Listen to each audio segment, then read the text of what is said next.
red-white burn. This is actually probably a pretty bad matchup for Yurchick here. Yurchick, again, 9th place. Approacher Hollywood many moons ago. Grand Prix champion at Houston with Dark Depths. Has multiple Grand Prix top 8s. He's actually lost in the finals, I believe, of multiple Grand Prix. Lost in the finals to Matt Nass at Grand Prix Oakland. Lost in the finals to Gerard Fabiano at Grand Prix Philadelphia. So just, at least 3 Grand Prix top 8s on his resume. I used to know Adam's resume much better because we grew up together and used to play Magic in Northeast Ohio. And he looks a lot different with the facial hair. Yeah, he does. I did not recognize him. He does. Tyler Winn on your right. He's playing Red White Burn. What is noteworthy here, 4 main deck copies of Eidolon of the Great Revel. This is the pyrostatic pillar creature. Gotten a lot of buzz out of Journey into Nyx. I predicted it would not really find that much of a home in Standard because, most decks are going to have way fewer cheaper cards than you will. And every deck in Standard is capable of damage racing to some extent or another. But Tyler here off to a great start, playing 4 copies main in his Red White Burn list. Burn, not a deck that we have seen a lot of this weekend. Yep. It's a deck that I'm not really sure how much better it's gotten with the new cards. Again, Eidolon of the Great Revel is, the card that can kind of go in this deck to take over from the Ash Zealot spot. Ash Zealot was never a card I think people were excited to play in this deck in the first place. So this is kind of like a makeshift Ash Zealot that can actually, probably more often than not, deal the 4 points of damage that you were looking for from that slot as Yurchick's going to play a Pack Rat here. And the second copy has the potential to be a lot more impactful than Ash Zealot too. Yeah. Because you can get to the point where your opponent just cannot play spells, period. See if Winn has a removal spell for this. It's going to be a Magma Jet to take care of the Pack Rat. So it's probably pretty important in this matchup that you do kill Pack Rat on turn 2 and not actually let it do its thing. Well, there's an interesting dance where sometimes you actually want them to be activating their Pack Rat to some extent because it leaves Searing Blood as a live draw. So when I've played burn strategies, I've often not straight away killed a Pack Rat even when I could because I'd be happy with them spending some turns activating. Yurchick with his 1-of Lifebane Zombie going to show a very land-heavy hand here for Winn. 2 Sacred Foundries, a Mountain, and a Temple of Triumph to go along with a Skullcrack and a Enchantress Phoenix. So a lot of lands here for him. Yeah, this is tough. I mean, the burn deck is all about drawing the right critical mass of spells, and Tyler with a very land-heavy hand.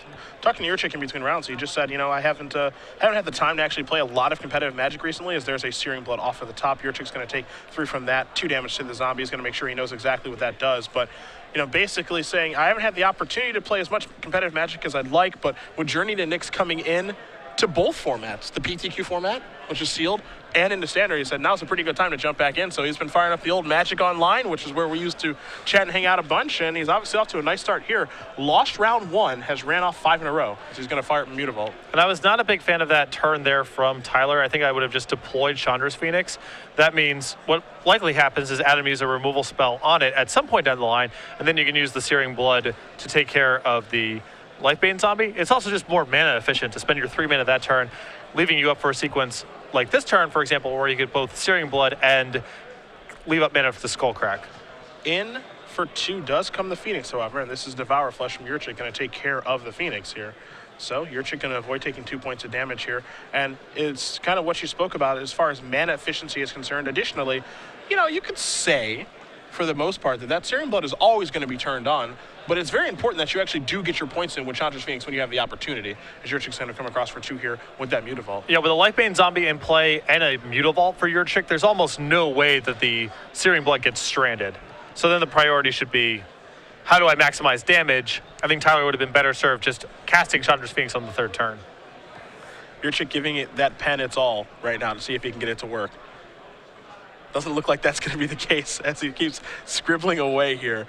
Winn going to cast a Skullcrack right now to get back this Phoenix. So if Grey Merchant does show up to the party, it'll actually be able to gain some life now. Yeah, and tapping out here and having to use a Skullcrack, a lot of cascading consequences here for Tyler having used the Searing Blood on the 3rd turn in lieu of playing Chandra's Phoenix. I think the Phoenix will have the opportunity to come in here in just a moment as Adam is going to finally be able to get his life total exactly where he does want it with a working pin. So the Phoenix does come back, and we'll see if Yurchick does have a Bile Blight or some other removal spell to get that thing off of the table. I mean, if it's not lands and it's not creatures, it's probably removal Gotta spells. be removal, right? I mean, it's either removal or like a card like Thoughtseize. That's all it can really be. I think Adam still would have cast Thoughtseize last turn. I Yeah, mean, he knows fair. there's a Skullcrack there. Yeah. I guess it could be Hero's Downfall exactly, but Yeah, I had a feeling it may be a Bio Blight, so that's going to take care of that. Yurchick going to quickly untap here. You see the life total is 14 to 18. Again, this is a really difficult matchup here for Mono Black, but given the way that this game has been going, you got to be pretty happy for Yurchick as he does draw a Nightveil Spectre. Yeah, I think the extent to which the matchup is good for burn strategies is a little overstated. I think that Mono Black has some reasonable game, discard spells especially, and the burn deck is just very sensitive to flooding out. Yeah. And you only have a couple of answers to select things. You only have a couple copies of Change of the Rock for Desecration Demon. You only have a couple Skull Cracks for Grey Merchant, so you're really sensitive to everything lining up the right way. Nightveil Spectre going to come across. One's going to go down to 16. Mountain is the card that's going to come into play here for Yurchick.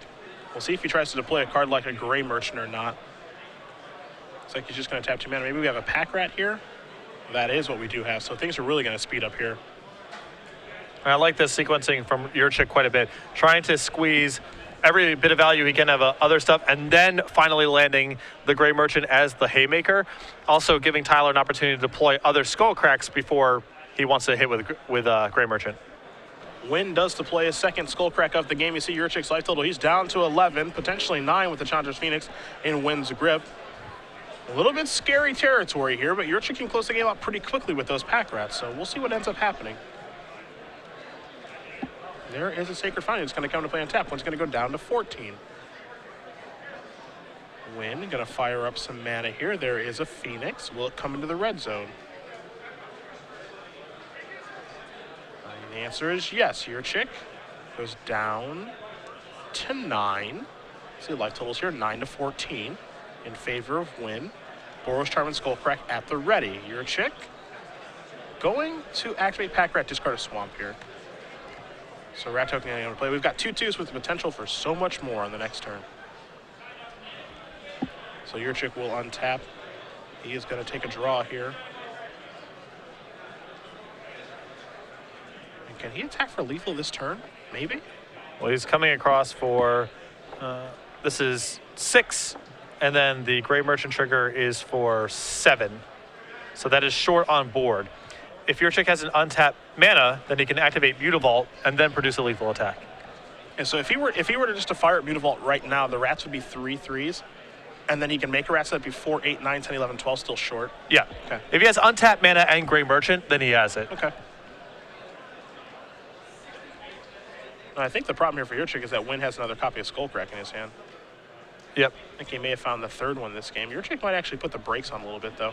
Turns out that's not the case. Could find a burn spell, potentially. We'll see what ends up happening here. Yeah, I think Tyler's just going to say, yep, take my lumps here. So this is an attack right now for 6. It can be obviously more with an activation of Pack Rat or Mutavault. And Winn with a Boros Charm and a Skullcrack in his hand. So Yurchick is at a virtual 2 right now. And then Phoenix and Mutavault are still in play. Yeah. Well, it looks like Mutavault may not be in play much longer. You see Tyler Winn going or reaching. And he will activate Mutavault and put it in front of a Pack Rat. See if Yurchick will make a move here or not. Looks like he will activate the Mutavault. That means his Rats will live. And Tyler Winn's Mutavault will die. This will allow Yurchick to come across for 5 points of damage. Winn's going to go down to 9, so we got a tie game here. Nightveil Spectre trigger on the stack, so long as Adam does remember, which he does. This is going to find an Eidolon, which will not do anything. Here is the Grey Merchant. That is a Skullcrack. So Yurchick going for broke. Does not work out in his favor. You see the count here for Grey Merchant, 2, 3, 4, 5, 6, 7. Winn's going to go down to 2.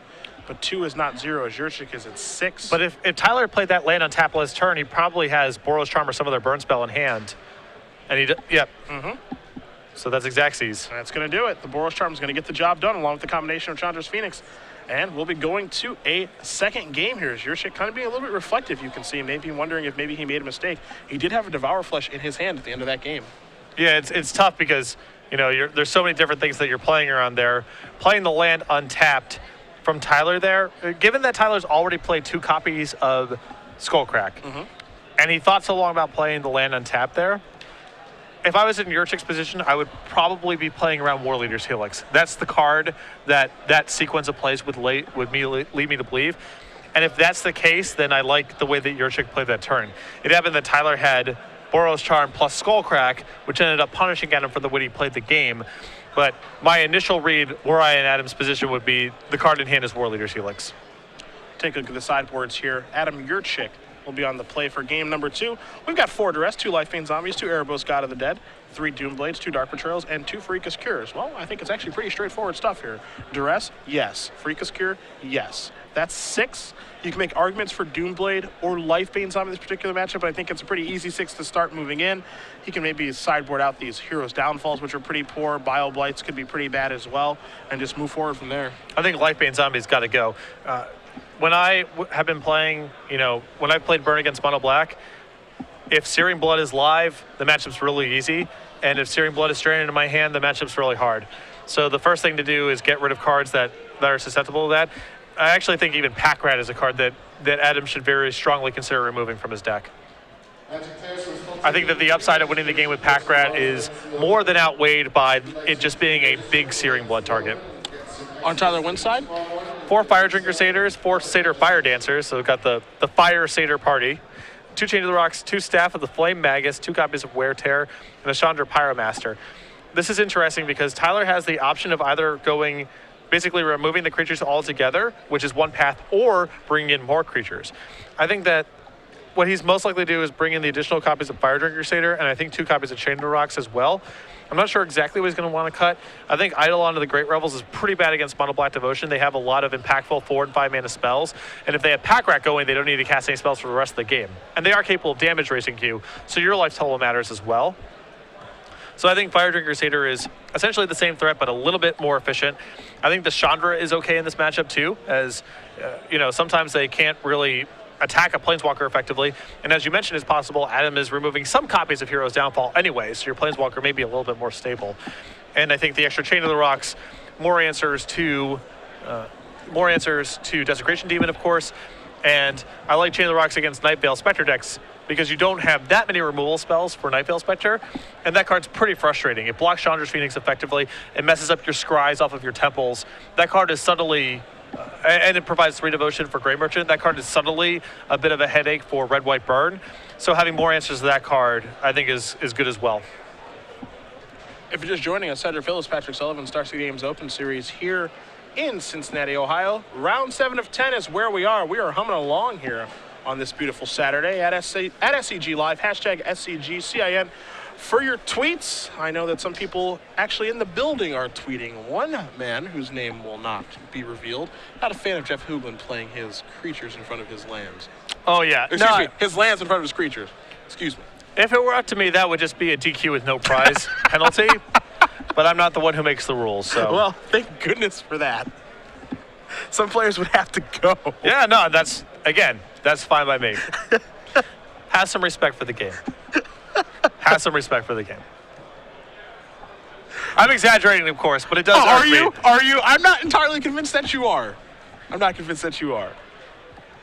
So you're taking a look at his opening hand. I guess I'm not. If it were up to me, people will get DQ'd over that. Yeah, that's right.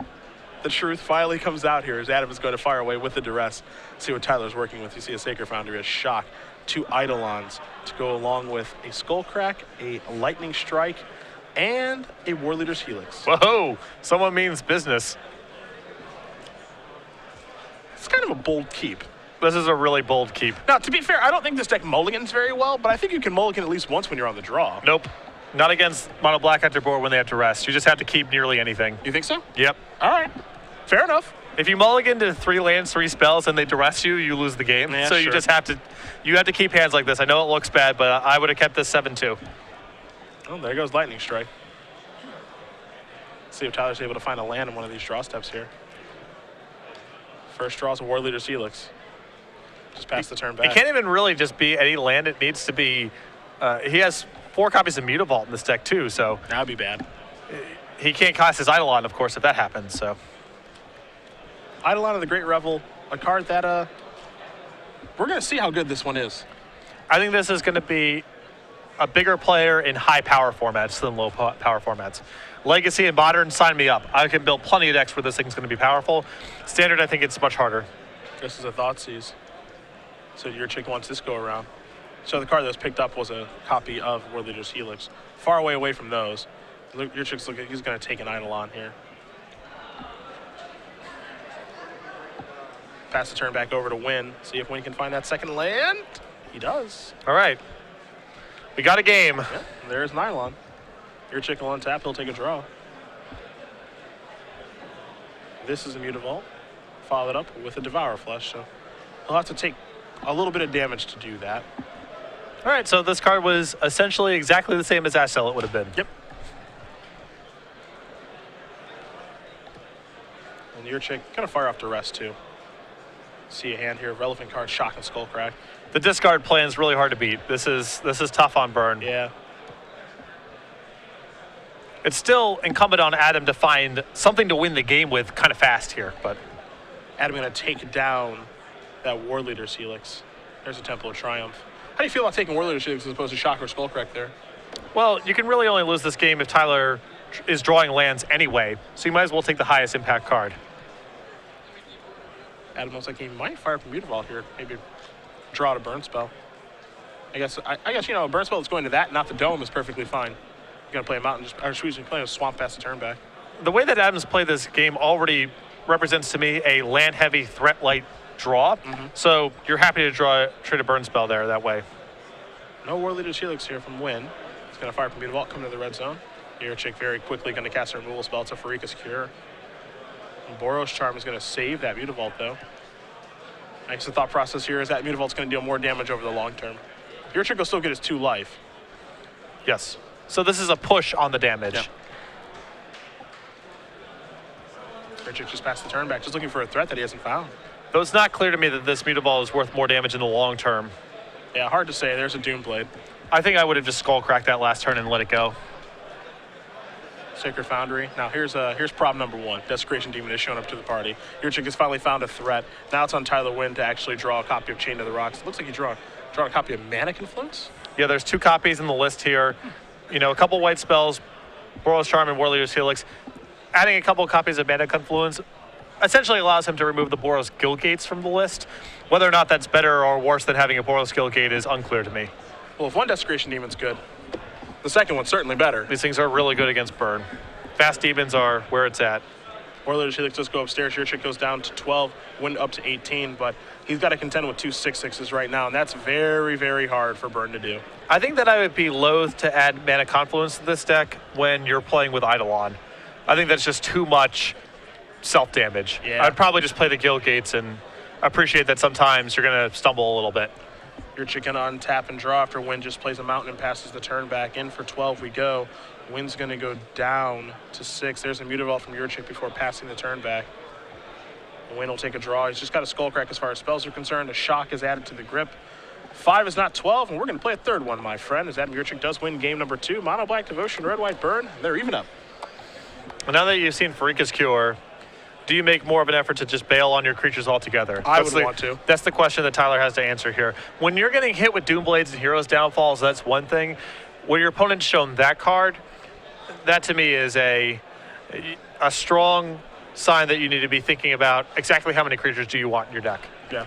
I would want to abandon that strategy if I had the opportunity.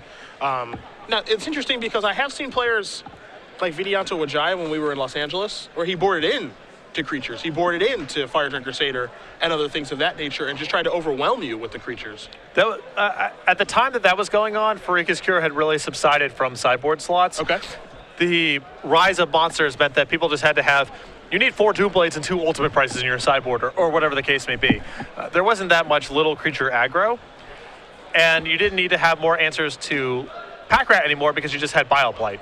So that really reduced the amount of Pharika's Cures that were in sideboards. And so in that world, it makes a lot of sense to bring in Fire Drinker Satyrs. Who knows what week 1 looks like, but right now you're playing against an opponent who has Pharika's Cure. It's been shown. So you have to question what kind of plan you have in the post-board games. Well, it doesn't look like either player is really changing very much here as we're going to move forward for game number 3. Patrick, over 8,500 watching right now. Great. Big thanks to everybody who's hopefully enjoying it at home. It's been fun to watch so far. Jeff Hoogland sitting at 6-0. I think he may have won his match as well. I know he's in the sideboard right now getting ready for a deck tech with Nick Miller. A lot of people on Twitter asking about his junk mid-range deck, so we'll be able to fire that up for you guys later today. Harry Corvasi, I believe, also sitting at 6-1 right now after round 7 is done. He's playing a green-white aggro deck. I know Nick will be sitting down with him as well. So some different decks here. I think the one thing that Nick told me in between rounds is that basically there aren't a ton of new cards running around today, but it's just a lot of people being able to play the decks that they wanted to play previously. They didn't have the mana to play because of mana confluence. Yeah, we had a green-black mirror match earlier. Mirror in terms of colors, not necessarily strategies, although they were both graveyard-oriented. We had blue-white splash red control. That was another deck that we saw. And these things were just not possible before.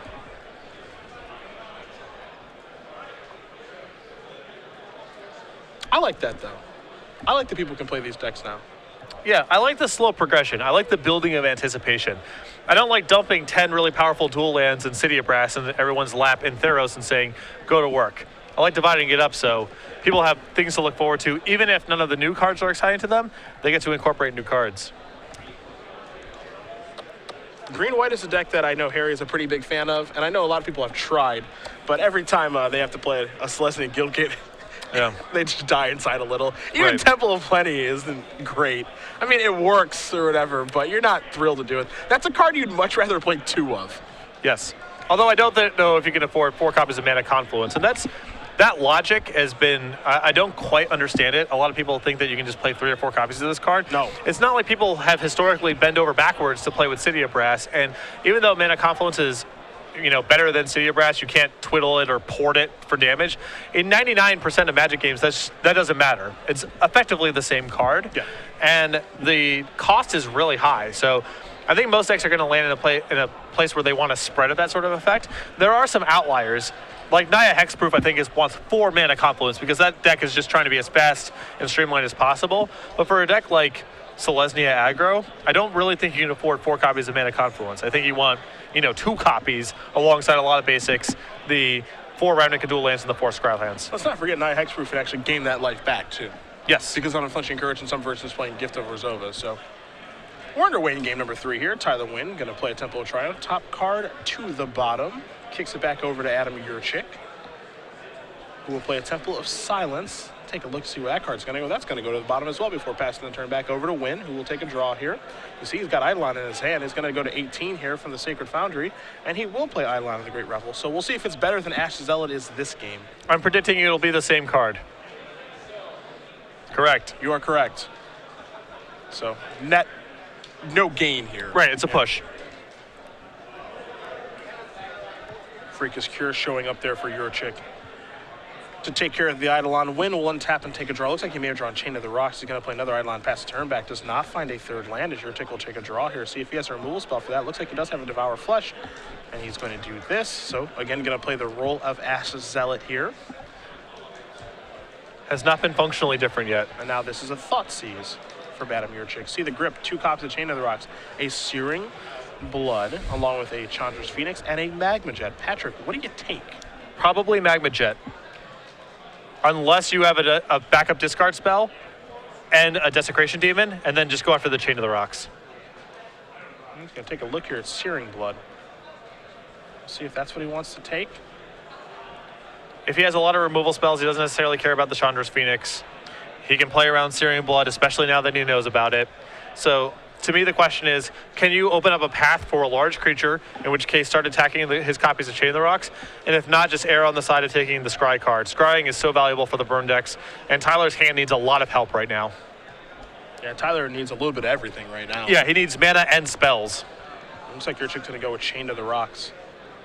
Leads me to believe that he probably has another discard spell like a Duress or something to take care of the other one, and then his plan might be Desecration Demon as a Mutavault comes rolling off the top here for Winn. He's going to play the Phoenix, come across for 2, put Yurchick down to 14. As Yurchick will untap those 3 lands, he'll take a draw. We'll see what he can find. That Mutavault was a big draw there for Tyler. And that Mutavault was a little bit of everything, a land and basically a burn spell, as Yurchick is going to take the other copy to Chain of the Rocks. So this is a player who's definitely setting up a Desecration Demon. He's going to attack here with a Mutavault. Winn's going to go down to 18. Yurchick is at 12, though. His life total is getting pretty low. Yeah, and again, Yurchick can't block with the Mutavault because he knows about the Searing Blood. So he just has to attack. Mutavault's going to get fired up. Winn's going to come across here for 4. Yurchick's going to go down to 8. See if Yurchick can find a 4th land here for Desecration Demon, which seems to be his plan. His thought process is, I can get the 6/6 in play. I can definitely win this game. We'll see if that's the case. So Magma Jet's going to show up here. It's going to put Yurchick down to 6. There's a lot of things that kill Yurchick from here. See, Phoenix and Shock are the cards that Winn's looking at. I'm not sure either of those are good right now.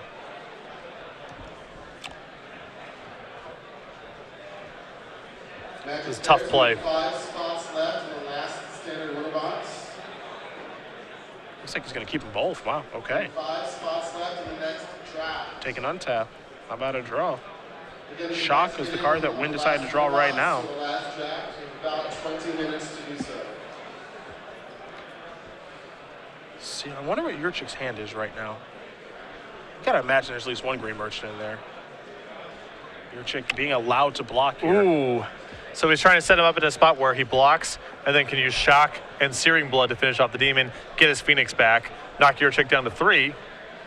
Not a bad sequence, and you get the Demon off the table too. All of that being true, and all that being said, and I think that's a very easy thing to pick up on here, I'm still blocking.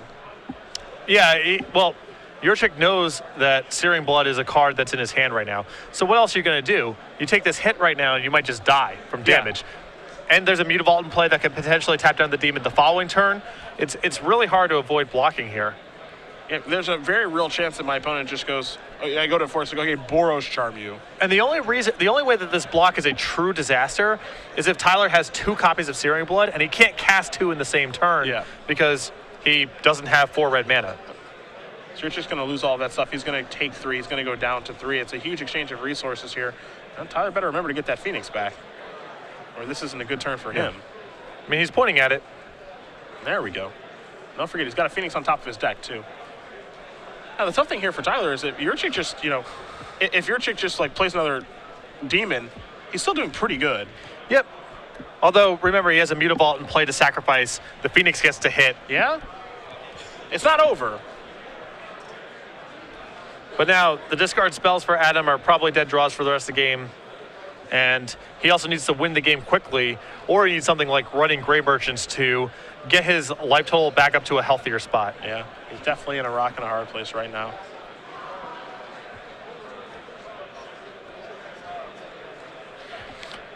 I'm a little surprised that Tyler set the second Phoenix on top of the deck here. Yeah, me because too. If your whole plan is predicated on the fact that you're going to get the Phoenix back and recast it the following turn, how is this game progressing in such a way that you need to get the second Phoenix? You need to cast a second Phoenix.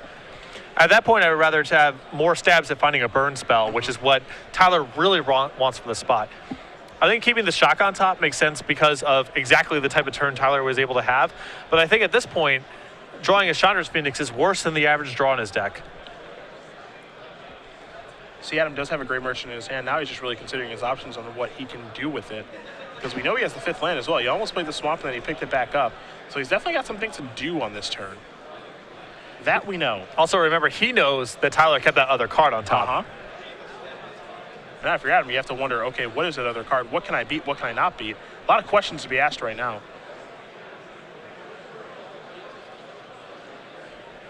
But a very good player in your left. He'll be able to figure it out. So Nightveil Spectre, that is a really good card right now. Play a Swamp, pass the turn back. That is a really good turn for Adam Yurchick. That's another card that makes keeping the other Phoenix on top really bad. Phoenix has to come into play and pass the turn back. Yurchick is going to take a look at his hand. He's got 2 cards hanging out over here. Maybe he casts a Devour Flesh or something of like that. He's just going to untap. He's going to take a draw here. We know he has a Gray Merchant. Gray Merchant will be for 5. Going up to 8 is insane right now. Yep. Yurchick probably can't attack just yet with the Nightveil Spectre, but he has a lot of breathing room right now. He's just going to pass the turn back, play a little more defensively. Winn going to draw a card here. He picks up a Mountain to go along with his other copy of Chandra's Phoenix. He's going to deploy the Phoenix and just pass the turn back here. So Yurchick is going to untap. He's going to take a draw. Tell you what, he finds another way to gain life. This one's probably going to be over. Even BioBlight would be a huge draw from here. I mean, he's got big draws right now. Looks like he has another Nightveil Spectre in his hand. Adam's got to get to turning the corner now, though, because now he's holding back a little bit. He's sitting at 8 life. You know, something like running War Leader, she looks can get the job done. And Eidolon, the Great Revel, not the best draw here. Yurchick wants to make sure he knows what it does. It is just the walking pyrostatic pillar. So Yurchick will untap. He'll take a draw. When is he going to try to turn the corner and start attacking? I think it's now. I think it's now. Now with that Eidolon in play, if you start pressuring his life total, Tyler's going to run out of his ability to cast spells very soon. Yeah, I agree. I mean, he's looking at only War Leader's Helix will give him the requisite breathing space to be able to start chaining together lots of small spells. So if Yurchick can go on the offensive now, I think he's going to start to. There's a Desecration Demon. And he's just going to hold back one more turn. You got to believe he's going to shift soon here. Because he has to. He can't keep giving his opponent more draws. He has to close the game out as quickly as he can. 8 is pretty high against Burn, but it's not high enough. His Desecration Demon trigger is going to be placed on the stack here. Magic players, there's still 5 spots left. And this demon isn't even necessarily that stable of a way of trying to pressure Tyler, because Tyler has the ability to sacrifice Chandra's Phoenixes and eventually rebuy them with burn spells. Yeah, all of that stuff. So Tyler has a lot more time than you would normally assume a player with only 3 creatures in play in this board state has. This has been a really dramatic turnaround by Adam. The Nightfell Spectre was huge. Just a 2/3 flyer is just huge right now. Yurchick on tap. He's going to take a draw here.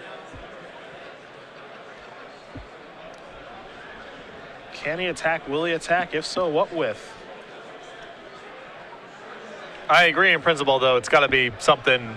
He's got to start soon. He's got to turn that corner soon.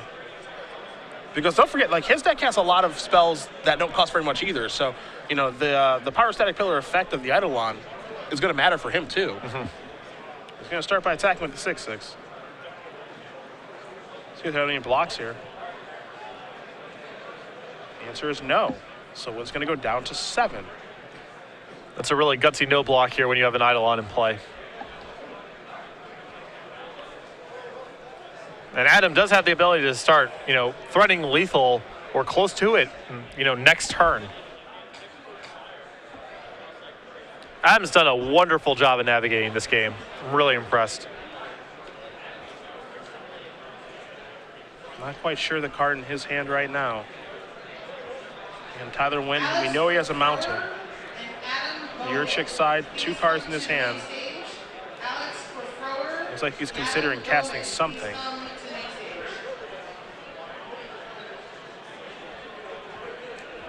I think Winn may be considering something here now, too.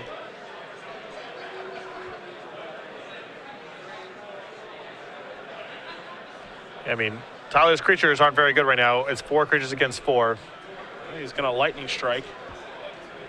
Looks like targeting Yurchick. And he's going to take 2, so it's 5/5 right now. Begs the question if he should have blocked with the Phoenix, but at the same time, you know, Phoenix isn't great in this situation because he would have to take damage from the Eidolon to actually be able to cast it. Yes. Yeah, so. I'm not saying it's for sure a positive play, but Tyler moved very quickly with no blocks. Yeah. 5/5, Desecration Demon representing lethal all the way.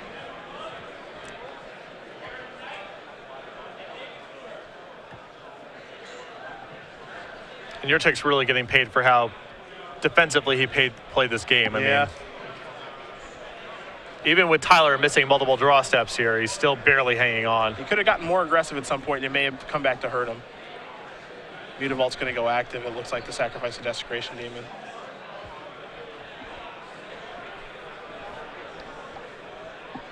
See how Yurchick wants to play anything here. He could fire up his own Mutavault, maybe get in the red zone. I wonder what that accomplishes, if anything. Same thing can be said for Grey Merchant. I think that Adam is going to avoid animating Mutavault at all costs because of the threat of Searing Blood. There's no other target in play right now. The gains of attacking with your Mutavault are kind of hard to suss out from this board. Makes sense. But if there's Searing Blood involved, it's really bad. Makes sense.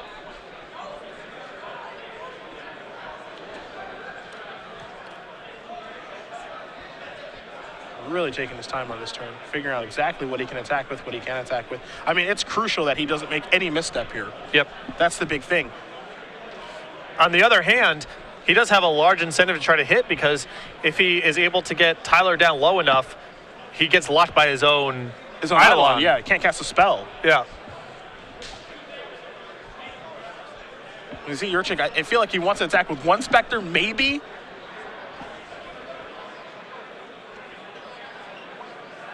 See, now he might fire up the Mutavault. I agree with you that, Tyler has been holding cards for a little while, so by turning on Searing Blood, that is very dangerous. It's a big risk. Now, we know Tyler has 2 lands in his hand, so, that, again, Yurchick doesn't know that, and it would make sense that if you think about things for a minute, okay, what spells isn't he casting? Either he's drawing lands or he's drawing cards he can't cast. What cards wouldn't he be able to cast? Searing Blood is like the #1 card he wouldn't be able to cast right now. The thing is, though, any attack plays into Searing Blood here. Sure. Because Tyler gets to put a Chandra's Phoenix in front or an Eidolon in front or whatever the case may be and Searing Blood. So Adam may be priced in and just accepting that Searing Blood is bad for him right now. But the Mutavault is the most risky thing of all to lose because Tyler doesn't lose any resources handling it that way. Looks like Gray Merchant is the weapon of choice. Trying to play as much defense as possible while still applying some pressure here. Winn very quickly took that damage as well. Draw a card. 3rd copy of Chandra's Phoenix. Doesn't change too much. I mean, if he casts it and Alva strikes, it doesn't kill Adam and he's dead on the way back. And it's a high cost to cast anything right now because it's an Eidolon trigger. Yep. Now the Phoenix saves 2 damage the same way that it triggers off of the Eidolon, but it's still maybe not productive to cast here. You lose the ability to represent anything. We talked about in the early turns when the Eidolons came down how they basically mimic Dash Shell. They're doing anything but right now. Yeah. It's putting both players in the squeeze. We don't know what Adam's hand's like, so we don't know how much this Eidolon is constraining him, but we do know that Tyler is starting to get squeezed a little bit. And then for those of you who have never had the opportunity to play against Adam Yurchick, we don't know what's in his hand because his hand is face down. I can promise you Tyler has no idea what's in his hand. He gives no information away when you play against him. We know it's not Gray Merchant. Sure, we can deduce that. Yeah, we can safely rule out Gray Merchant. Probably Desecration Demon as well. He does not give away information when he plays. He barely says anything, and you will get no emotional reaction out of him during any stage of a game. It's actually a lot of fun to watch. Yeah. Tyler, on the other hand, very visibly trying to work this one through. Yeah.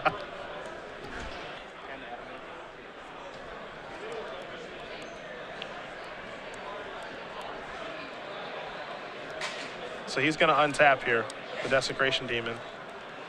And the Gray Merchant. He'll draw a card. It's a Doomblade. Not sure if that changes anything. Well, it is risky for him to cast anything because anything that triggers the Eidolon, I think Adam will make every reasonable effort to make sure that that doesn't happen. Mutavault's going to go active. And we're pretty much lethal any way you look at it, right? Outside of War Leader's Helix. And 4 spots left in the last draft. And I think anything that he would War Leader's Helix, I suppose you Doomblade your own guy, but then that doesn't actually work the way that you want it to, so. Yeah. War Leader's Helix is bad for Adam no matter what. He probably can't beat it, so. So Mutavault's going to go active. Tyler Winn is going to show the hand and extend it. Adam Yurchick is going to win this match 2-1 over Tyler Winn. Mono Black Devotion does defeat Red White Burn, and those cards in Adam's hand, I guess we'll never know. 6-1 now. Some removal spells would be my guess. Sure. Some lands and some removal spells. Didn't want to cast him into the face of that Eidolon. He felt he could navigate the game in such a way that he didn't have to play into that any stuff. He was successful.